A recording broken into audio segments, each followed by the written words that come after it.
नमस्कार दोस्तों, एग्जामोफोबिया के आईएलपी प्रोग्राम में आप सभी लोगों का स्वागत है। आज आईएलपी प्रोग्राम का दूसरा दिन है। जैसा कि आप सभी विद्यार्थियों को मालूम है कि यूपी पीसीएस ने 2021 का नोटिफिकेशन रिलीज कर दिया है। उसी एग्ज़ाम को मद्देनज़र रखते हुए हम लोगों ने टारगेट पीटी 2021 75 डेज़ के लिए चलाया है। यानी इस प्रोग्राम के तहत आप लोगों को कॉन्सेप्ट क्लासेस मिलेंगी, करंट अफेयर्स मिलेंगे, टेस्ट सीरीज मिलेंगी, साथ ही 4500 प्लस एमसीक्यू भी मिलेंगे। साथ ही उसके फैक्ट पे भी हम लोग चर्चा करेंगे और साथ ही उसके डिस्कशन पे भी चर्चा करेंगे। ये प्रोग्राम बहुत ही खास होने वाला है आप सभी लोगों के लिए, तो बने रहिए एग्जामोफोबिया यूट्यूब चैनल के साथ में। चलिए शुरू करते हैं क्वेश्चन नंबर फर्स्ट से। क्वेश्चन नंबर फर्स्ट है, बहुत ही महत्वपूर्ण क्वेश्चन है। अभी रिसेंट का क्वेश्चन है करंट अफेयर का। आज का सेक्शन है करंट अफेयर प्लस पॉलिटी। तो पहला क्वेश्चन है, तपोवन में एनटीपीसी पनबिजली परियोजना जो ग्लेशियल फटने के कारण बह गई, किस नदी पर बनाई गई थी? तो पहले का बताना है। ए ऑप्शन में शारदा नदी, बी ऑप्शन में धौलीगंगा नदी, सी ऑप्शन में मंदाकिनी नदी, डी ऑप्शन में ऋषिगंगा नदी। तो यहाँ पे क्या आंसर सही होगा? तो यहाँ का सही आंसर है बी ऑप्शन, धौलीगंगा नदी सही ऑप्शन है। तपोवन विष्णुगढ़ बिजली संयंत्र 520 मेगावाट की एक नदी परियोजना है जो उत्तराखंड के चमोली जिले में धौलीगंगा नदी पर बनाई गई है। कंपनी ने अपने हालिया बयान में बताया है कि उसकी कुल वाणिज्यिक क्षमता वर्तमान में 51,51,310 मेगावाट और समूह की वाणिज्यिक क्षमता 63,925 मेगावाट है। बढ़ते हैं अगले क्वेश्चन की ओर। क्वेश्चन नंबर दूसरा है, एसोसिएशन फॉर डेमोक्रेटिक रिफॉर्म यानी एडीआर की एक रिपोर्ट के अनुसार वर्ष 2019 में भारत में कितने पंजीकृत गैर मान्यता प्राप्त राजनीतिक दल थे? तो दूसरे का सही जवाब बताना है आपको।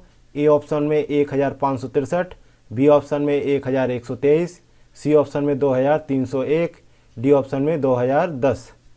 तो यहाँ पे सही जवाब होगा दूसरे का सी ऑप्शन, 2301 गैर राजनीतिक मान्यता प्राप्त दल थे। पंजीकृत गैर मान्यता प्राप्त राजनीतिक दलों की संख्या में पिछले 10 वर्षों में 2 गुना वृद्धि हुई है।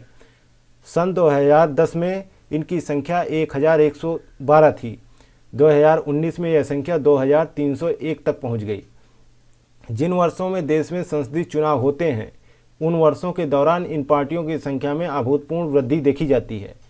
जैसे उदाहरण के तौर पर ले लिया जाए तो 2018 और 19 के बीच में 9.8% की वृद्धि दर्ज की गई, जबकि 2013 से 14 के मध्य इसमें 18% की वृद्धि दर्ज की गई। नेक्स्ट है क्वेश्चन नंबर तीसरा।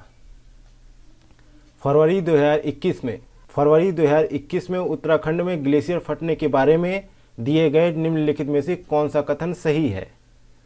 तो पहला कथन दिया है, चमोली जिले में त्रिशूल पर्वत शिखर पर हिमनद फटने की वजह से अचानक बाढ़ आ गई।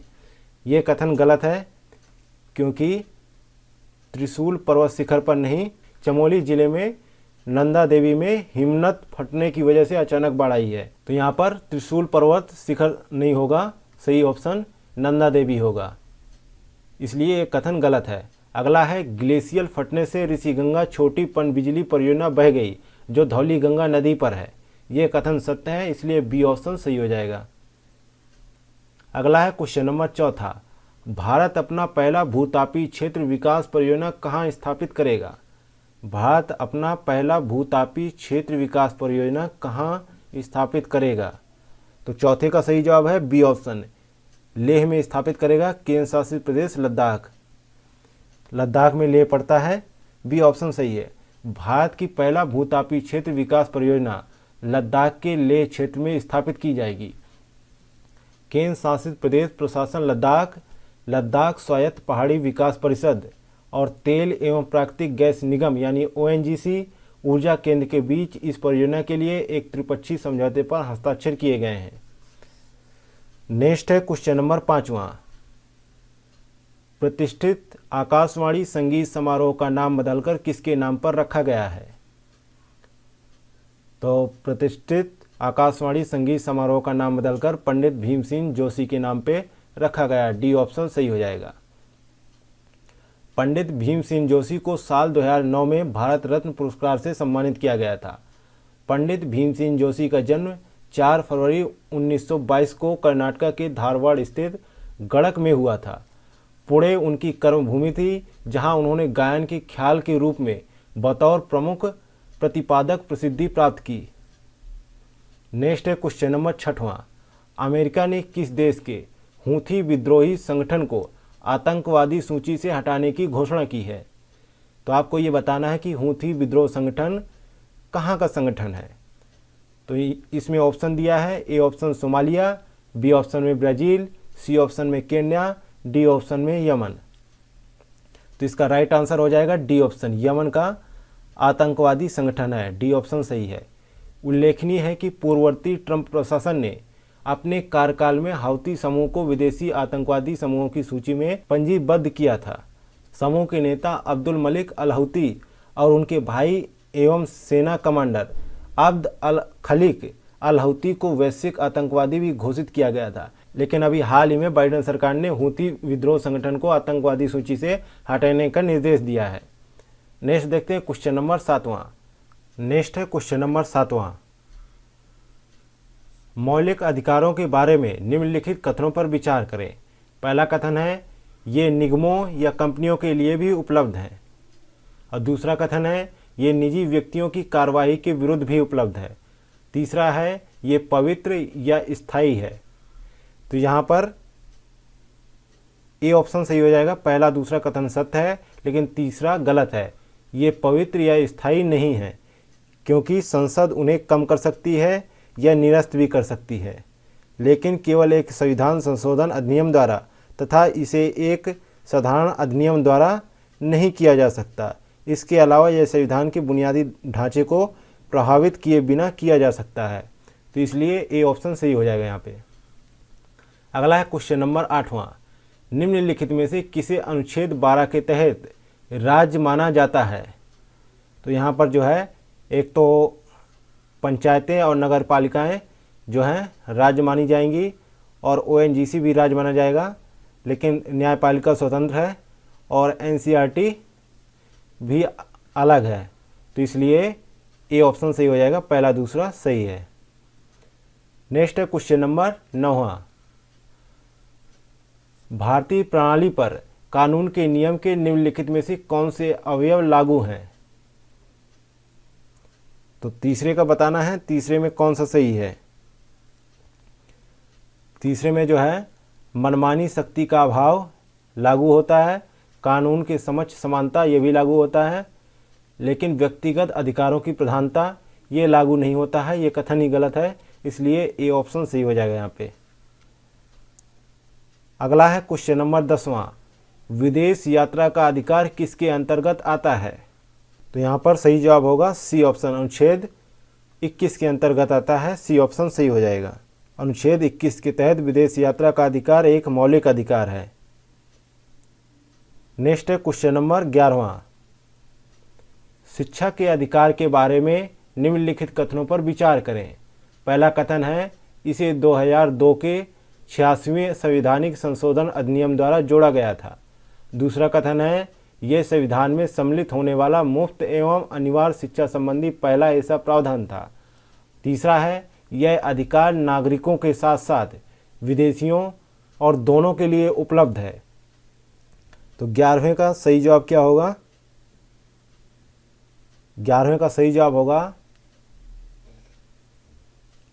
बी ऑप्शन सही है। पहला और तीसरा सत्य है, और जो है दूसरा गलत है। ये संविधान में सम्मिलित होने वाला मुफ्त एवं अनिवार्य शिक्षा संबंधी प्रावधान है, ये जो है गलत है।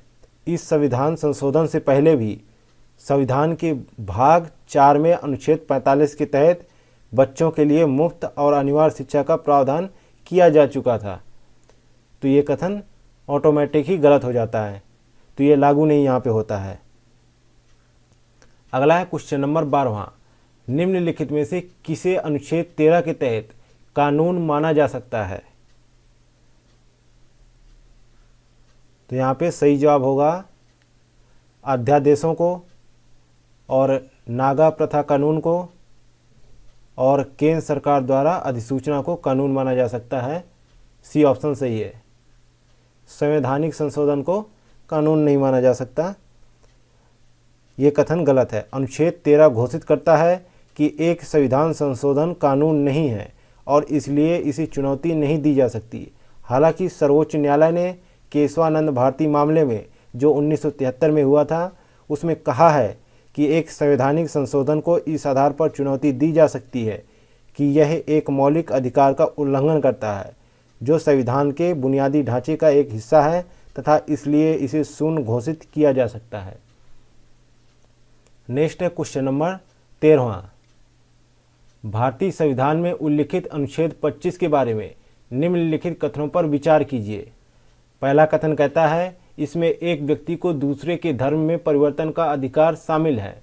दूसरा कथन है इसके तहत राज्य हिंदू धार्मिक संस्थाओं के सुधार के लिए प्रावधान प्रदान करता है।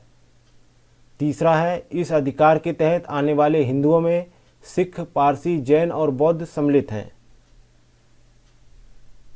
तो इस प्रकार ये जो है केवल दूसरा कथन सत्य है, बाकी कथन जो है गलत हैं। राज्य को सामाजिक कल्याण और सार्वजनिक वर्गों के हिंदू धार्मिक संस्थान को हिंदुओं के सभी वर्गों और समूहों के लिए सुधार प्रदान करने की अनुमति है, जबकि इस संदर्भ में हिंदुओं में सिख, जैन और बौद्ध शामिल हैं। तो ये जो है कथन गलत हो जाएंगे, पहला और तीसरा। नेक्स्ट है क्वेश्चन नंबर 14। पुट्टस्वामी अधिनिर्णय में सर्वोच्च न्यायालय के अनुसार निजता का अधिकार किसके अंतर्गत सुरक्षित है? तो यहाँ पर 14 का सही जवाब क्या होगा?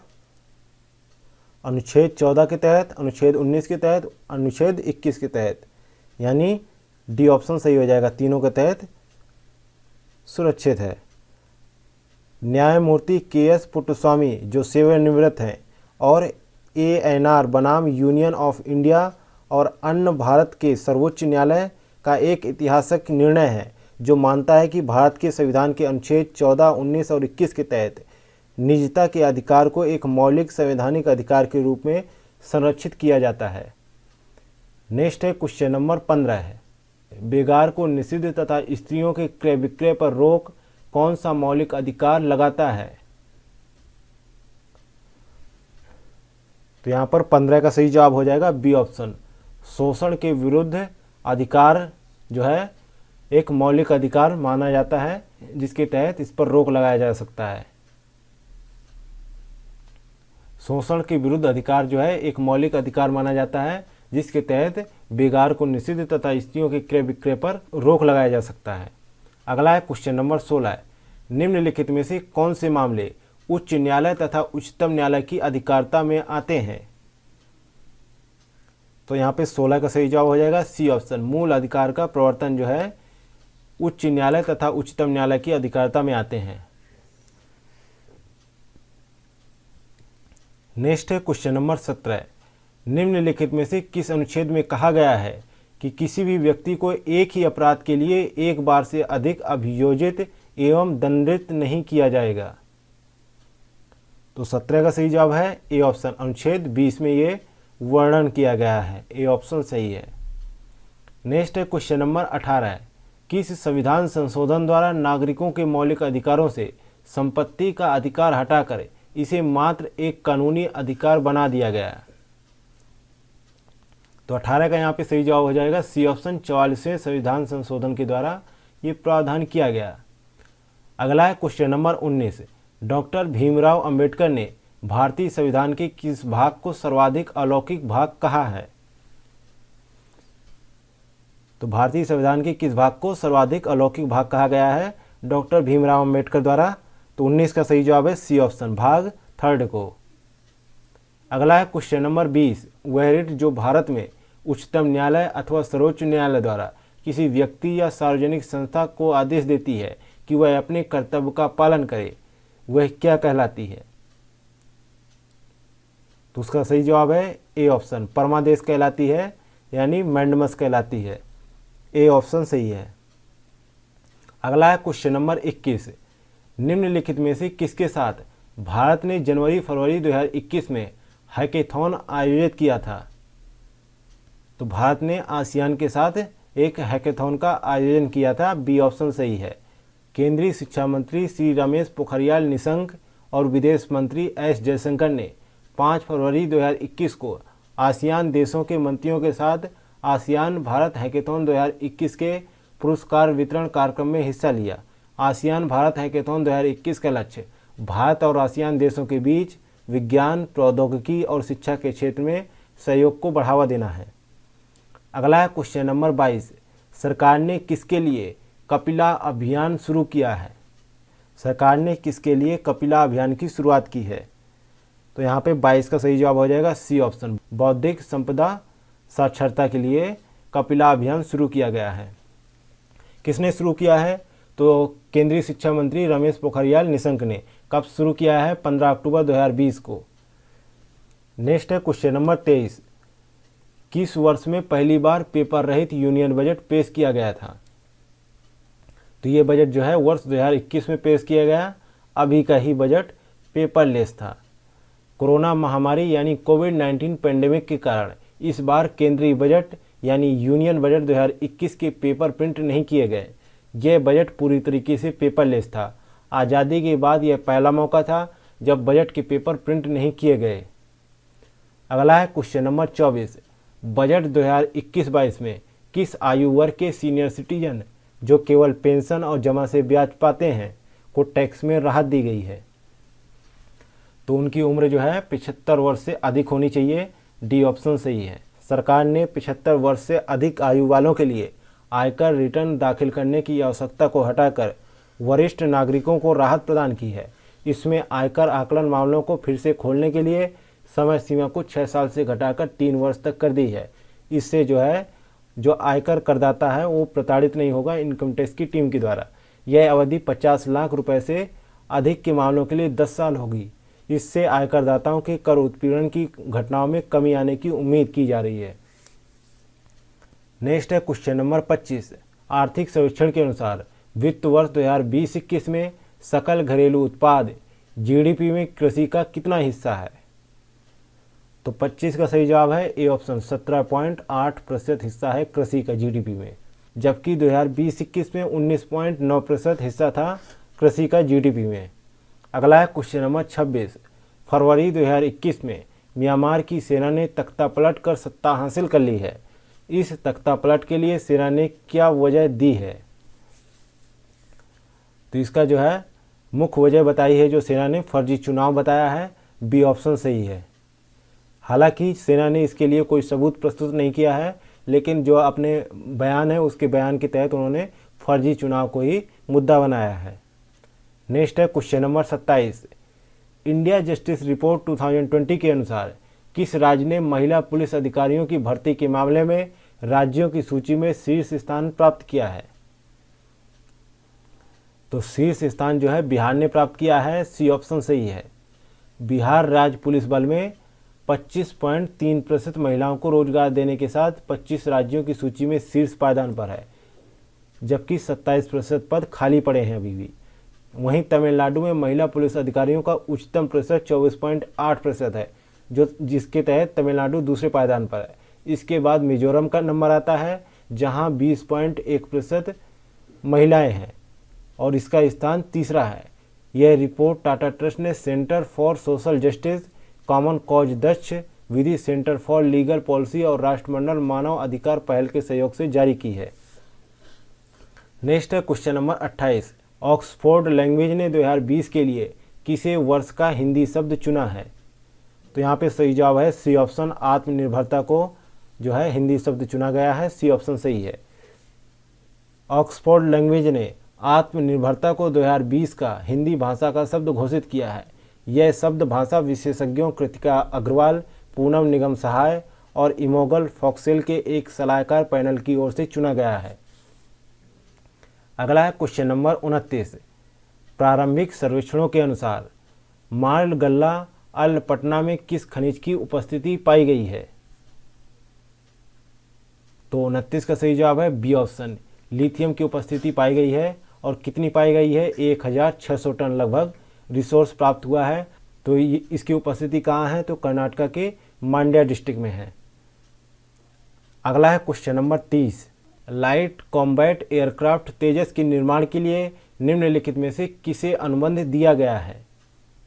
तो ये अनुबंध किसको दिया गया है? तो हिंदुस्तान एयरोनॉटिक्स लिमिटेड को। बी ऑप्शन सही है। तेजस एक लड़ाकू विमान है जिसे हिंदुस्तान एरोनॉटिक्स लिमिटेड ने तैयार किया है। 83 तेजस विमानों के लिए HAL को 48,000 करोड़ रुपए मिलेंगे। वहीं हिंदुस्तान एरोनॉटिक्स 16 LCA तेजस लड़ाकू विमान वायुसेना को सौंप चुका है। इसी के साथ ही ILP प्रोग्राम का सेशन 2 यहीं पे समाप्त होता है। मिलते हैं नेक्स्ट वीडियो में। Thank you for watching एग्जामोफोबिया।